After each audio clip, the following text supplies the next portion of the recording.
नमस्कार साथियों, आप देख रहे हैं खुली खबर। राज्यसभा में क्रॉस वोटिंग हुई है, तब से उत्तर प्रदेश के चुनाव में भूचाल सा मचा हुआ है। हम आपको बता दें कि समाजवादी पार्टी के नेता बीजेपी में भागते नजर आ रहे हैं। तो हमारे साथ बात करने के लिए जौनपुर से अजय विश्वकर्मा जी हैं। आइए उनसे जानते हैं, उनसे कुछ बात करते हैं 2024 के चुनाव को लेकर के। पहले तो आपका बहुत बहुत स्वागत है हमारे चैनल में। बहुत बहुत धन्यवाद। क्या बात है, समाजवादी पार्टी अपने विधायकों को नहीं संभाल पा रही है? देखिए, जहाँ तक बात विधायकों की संभालने की बात है, तो समाजवादी पार्टी ने 2022 के चुनाव में अपने प्रत्याशियों को पूरा प्रयास करके जिताया। रही बात संभालने की, तो आप पिछले दौर से ही देख रहे हैं। अगर ये मुद्दा, ये बात बीजेपी से भी पूछी जाए, क्योंकि 2022 के चुनाव में बीजेपी के बड़े से बड़े नेता समाजवादी पार्टी में शामिल होने के लिए तैयार थे और कुछ लोग तैयार होकर आए भी। वो तो हमारे अखिलेश यादव ने, माननीय राष्ट्रीय अध्यक्ष जी ने मना किया कि हम अब आगे से बीजेपी के किसी भी नेता को नहीं लेंगे, तो तब जाके ये होड़ रुकी, नहीं तो आने वालों की संख्या बहुत थी। अखिलेश यादव जी के बहुत करीबी थे। कुछ ऐसे लोग उसमें भी थे जिन्होंने कहा था कि हम मरते दम तक समाजवादी का साथ नहीं छोड़ेंगे। उसके बावजूद भी क्या कंडीशन हो गई कि आपके विधायकों ने बताया कि हम अंतरात्मा से वोट देंगे। वो कौन सी अंतरात्मा है समाजवादी पार्टी की जो वोट बीजेपी में जा रहा है? देखिए, राजनीति में उलटफेर होता ही है। लोग आते हैं और जाते हैं, जहाँ जिसकी अंतरात्मा कहती है वो काम करते हैं। कोई बाउंडेशन नहीं है। अंतरात्मा का मतलब क्या होता है? ये अंतरात्मा का मतलब है कि बीजेपी का पैसा आ जाए तो वही अंतरात्मा होती है। बीजेपी आजकल अंतरात्मा और मन और तन सब बदल देता है। उनके पास करोड़ों रुपए का पैसा है। अब उस पुलिस की इतने कमजोर है कि पैसे पे भी जा रहे हैं। ऐसा नहीं है कि हमारे विधायक कमजोर है, हमारे विधायक मजबूत हैं।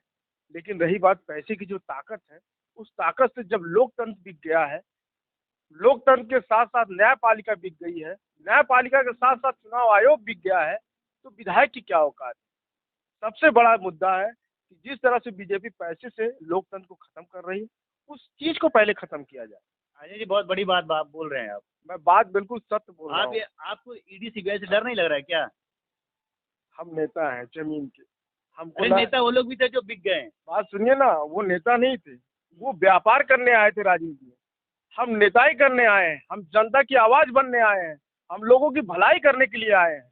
उनको पैसा कमाना था, वो पैसा कमाए। उनका उद्देश्य अलग था, वो उद्देश्य अपना पूरा करके गए। लेकिन हर आदमी का, हर व्यक्ति का अपना अपना उद्देश्य है और परसेप्शन है। तो हम अपने परसेप्शन पे जी रहे हैं। हम नेता बने हैं तो इसलिए नहीं बने हैं कि अपना जेब भरना है, हम इसलिए बने हैं ताकि जनता की आवाज उठा सके। रही बात ईडी और सीबीआई की, मोदी जी के पास जितनी भी ईडी और सीबीआई है लगा दीजिए हमारे पीछे, क्या पाते हैं वो आपके सामने रहेगा। क्या बात कर रहे हैं आप? बिल्कुल बात जो कह रहा हूँ आज, यही ईडी सीबीआई आने के बाद भी कहूंगा। जी हाँ। डर नहीं लगता? डर किस बात का? जब जनता हमारे साथ है, पब्लिक हमारे साथ, हमारा नेता हमारे साथ है, डर किस चीज का है? ईडी सीबीआई से हम डरेंगे? डरना उनको होता है जिनके अंदर चोर होता है। अजय जी, आप जौनपुर लोकसभा सीट से हैं। यहाँ की सियासत इस बार किस तरफ पलटेगी? क्या लग रहा है, कौन जीतेगा इस बार जौनपुर का लोकसभा चुनाव? बीजेपी जिस हिसाब से अपनी ताकत दिखा रही है, लोगों के तोड़ने के प्रयास कर रही है, कहीं ना कहीं वो हताश हो चुकी है। नहीं, एक तरफ आप तो हताशा की बात करते हैं, दूसरी तरफ ये बात करते हैं कि बीजेपी समाजवादी पार्टी के कार्यकर्ताओं को जोड़ने का काम कर रही है। ये तो नुकसान हुआ समाजवादी पार्टी के लोगों का। आप मेरी बात समझिए, पार्टी का नुकसान नहीं हो रहा है इसमें। पार्टी के जो भी कार्यकर्ता है वो आज भी सक्रिय है और अपने काम जमीन पे कर रहे हैं। लेकिन कुछ कार्यकर्ता ऐसे हैं जो खाली मतलब बीजेपी के साथ या बीजेपी के दबाव में कह सकते हैं आप, जाकर उनके साथ झंडा उठाकर काम कर रहे हैं। जाहिर सी बात है वो समाजवादी पार्टी में रहकर ही गए, मैं इस चीज को भी मानता हूँ।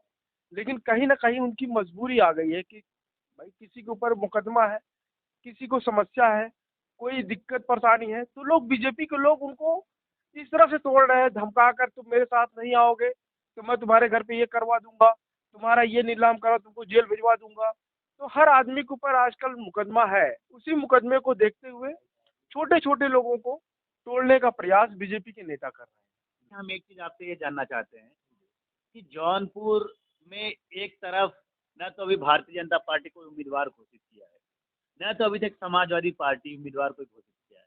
तो क्या समाजवादी ये इंतजार कर रहे हैं कि बीजेपी अपना कैंडिडेट को घोषित करे, उसके बाद वो पत्ता खोलेगी?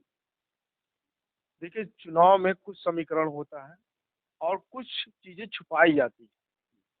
ये आपको भी पता है कि लोकसभा चुनाव जो है बहुत ही अहम चुनाव है। इस चुनाव के लिए हमारे माननीय अध्यक्ष श्री अखिलेश यादव जी ने पूरी ताकत लगा दी है कि किसी भी तरह से बीजेपी को रोकना है और ज्यादा से ज्यादा सीटें आप समाजवादी लोग पार्टी को कैंडिडेट क्यों नहीं जिताना है। घोषित कर रहे हैं भाई जौनपुर में? रही बात कैंडिडेट की, कैंडिडेट का निर्णय माननीय अध्यक्ष जी का है। हम अपना समीकरण, हम अपनी लेटर माननीय अध्यक्ष जी को सौंप चुके हैं कि माननीय जी फला फला प्रत्याशी को दिया जाए। अब रही बात निर्णय लेने का उनका है। जिस हिसाब से समीकरण बन रहा है, हमको लग रहा है कि हफ्ता से 10 दिन के अंदर चुनाव की घोषणा हो जाएगी, कौन से प्रत्याशी लड़ने वाले हैं, कौन से नहीं। कहीं ऐसा तो नहीं आप लोग को प्रत्याशी नहीं मिल रहे हो? आप समाजवादी पार्टी कार्यालय में जाइए, इतनी गाड़ियां खड़ी हैं, इतने लोग वहां पड़े हुए हैं आज महीनों से कि आप वहां गुजर नहीं सकते हैं। वहां पुलिस फोर्स लगी हुई है कि लोगों को हटा दिया जाए। इतने लोग चुनाव लड़ने के लिए वहां उत्सुक हैं। उनको मालूम है कि जौनपुर की सीट दो की दोनों समाजवादी पार्टी इस बार बहुत भारी बहुमत से जीत रही है। आप एक बात भूल रहे हैं अजय जी, यहाँ पे जौनपुर लोकसभा चुनाव में एक और प्रत्याशी भी है, बताइए। और जिसका नाम आप जानते ही होंगे, और उसकी चुनाव प्रचार भी चालू है। आप नाम लीजिए ना, मैं बताऊंगा। जानने तो मैं बहुत से लोगों को जानता हूँ, आप नाम लीजिए कौन प्रत्याशी लड़ना चाह रहा है। धनंजय सिंह है। ठीक है, माननीय धनंजय सिंह है, कोई बात नहीं है। से मुकाबला करने के लिए समाजवादी पार्टी के पास कोई कैंडिडेट आप मिल रहा आप है? उस धनंजय की बात कर रहे हैं जिसको हमारे पार्टी के नेता माननीय लकी यादव जी ने 2 बार हराया है। उस चुनाव में हराया है और 2022 के चुनाव में हराया है। आप उसी नेता की बात कर रहे हैं। हमारे पास ऐसे ऐसे नेता हैं, ऐसे ऐसे विधायक हैं जो अच्छे अच्छे सांसदों की हवा टाइट कर देते हैं। उनकी क्या अहमियत है? आने दीजिए चुनाव में। 24 का चुनाव देखिएगा, अगर वो 25,000 वोटों से ना हार के जाए बताइएगा। हम बोल रहे हैं जो मैं बोल रहा हूँ वो आपके माइक और आपके टीवी के सामने बोल रहा हूँ। आप इसको चाहे जहाँ चुनाव के बाद हमसे मिलकर पूछ लीजिएगा। अच्छा, आपको क्या लगता है इस बार लोकसभा चुनाव में जौनपुर में अखिलेश यादव की तरफ से कौन से उम्मीदवार हो सकते हैं? या ओबीसी हो गए, एससी एसटी होंगे, या फिर जनरल? ज्यादातर चांसेस है ओबीसी का। ओबीसी की ज्यादातर चांसेस है कि टिकट मिलेगा। अब किसको मिलेगा ये मैं अभी नहीं घोषणा कर सकता हूँ, ये पार्टी का निर्णय होगा। पार्टी जिसको भी टिकट देगी हम उसके साथ कंधे से कंधा मिलाकर चलने का प्रयास करेंगे। क्या हुआ, राज्यसभा की वोटिंग के बाद आप लोग को पैर डगमगा गए हैं क्या कि जनरल से भरोसा उठ गया है? ना हमारा भरोसा टूटा है, ना हमारी हिम्मत टूटी है, ना हमारे पार्टी के पैर डगमगा रहे। हमारी पार्टी पहले भी मजबूत स्थिति में थी, आज भी मजबूत स्थिति में है। बीजेपी की हालत खराब है, इसलिए हमारे नेताओं को खरीद रही है वो। बात को आप समझिए। मुद्दा ये नहीं है कि हमारे पैर डगमगा रहे, मुद्दा ये है कि बीजेपी की हालत खराब है, इसलिए पैसा देकर ईडी सीबीआई का धौंस दिखाकर हमारे नेताओं को खरीद रही है कि हमारे में आ जाओ। और बीजेपी के जो हाथ पैर है वो फूले हुए हैं। अजय जी, बड़े बड़े नेता, बड़े बड़े मंत्री, केंद्रीय मंत्री लोकसभा का चुनाव लड़ेंगे, कैसे सामना करेंगे आप लोग? कोई कुछ पद नहीं है आप लोग के पास। देखिए, किसान के पास ट्रैक्टर है, किसान के पास खेत है, लेकिन आज वो पूरी सरकार को हिला के रखी है कि नहीं रखी है? उनके केंद्रीय मंत्री हो, उनके राष्ट्रीय मंत्री हो, कोई भी मंत्री हो, उससे फर्क नहीं पड़ता। बीजेपी कह रही है किसान वोट खेत तो में काम कर रहा है। वोट जनता देगी, वोट जनता देगी, और जनता का वोट गरीब का हो या अमीर का हो वो सबको जाएगा। वो केंद्रीय मंत्री हो, चाहे राज्य मंत्री हो, चाहे जो भी। मंत्री होने से वोट नहीं बढ़ता है, दिल में जगह होने बनाने से वोट मिलता है।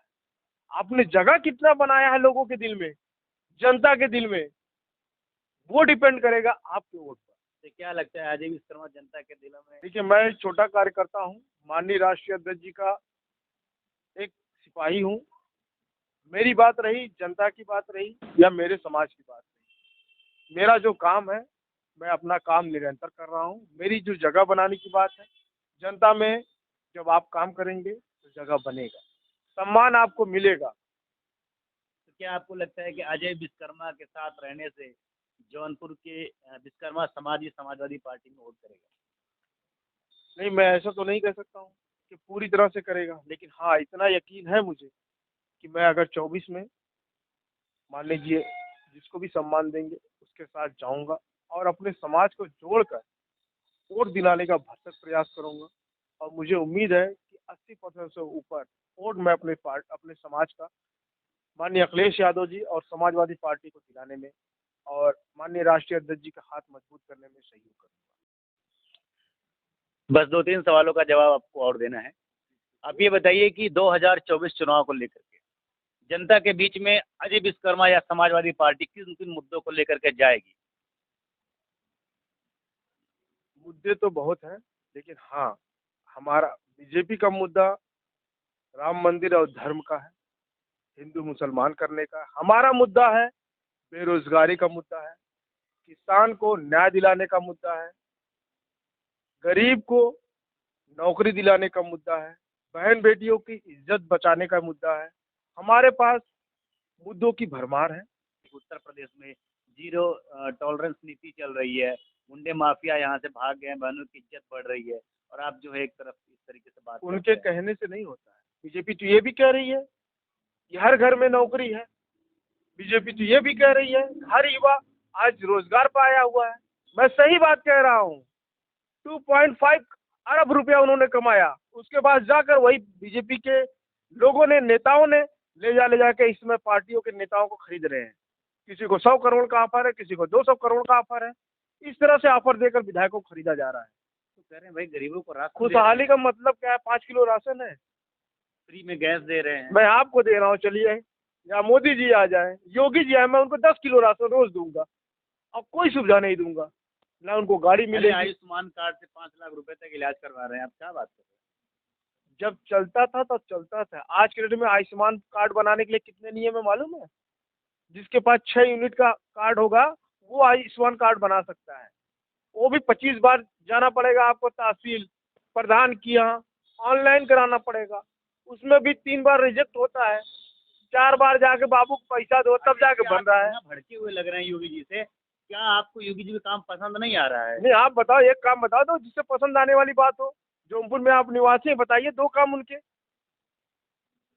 या 2 काम उनके बताइए, या उनके विधायक का बताइए, गिरीश चंद्र यादव का 2 काम बताइए जो उन्होंने किया हो। अरे बताया जाता है कि गिरीश चंद्र यादव ने तो सड़कों की जो है यहाँ पे क्या सड़कों बौछार कर दिया है। सड़कों का क्या बौछार कर दिया है? सड़कें पहले नहीं थी, नया सड़क बता दिए तो लोग बनाए। बताते हैं कि लक्ष्मी शंकर के कांग्रेस के नेता हुआ करते थे, उनके जाने के बाद वही काम कर रहे हैं। अरे क्या काम करे वही तो मैं जानना चाहता हूँ। जो रोड बनी हुई है, टूटी है, वो तो बनाने का काम सरकार का होता है, उसी को तो बना रहे हैं, रिपेयर कर रहे हैं। जो सड़क नहीं भी बनी है उसको भी वहाँ पे बोर्ड लगा के गिरीश चंद्र यादव उद्घाटन। क्या तरीका है? गिरीश चंद्र यादव जी के बगल में 5 किलोमीटर की दूरी आप पर। काफी नाराज लग रहे हैं उनसे। नाराज नहीं रहूंगा, जो काम नहीं करेगा मैं क्यों नहीं नाराज हूँगा? आप नहीं काम करोगे अपना, आपसे भी मैं नाराज रहूंगा। आपकी आवाज जनता के लिए उठनी चाहिए, ना कि नेताओं की दलाली के लिए उठनी चाहिए। आप जनता की आवाज उठाइए, मैं आपसे भी खुश हूँ। नेता की आवाज आप उठाएंगे, नेता को हीरो बनाएंगे, तो मैं उसके लिए नाखुश हूँ। अच्छा अजय जी, 2024 चुनाव में जनता के लिए आपको क्या कहना है? बस लास्ट में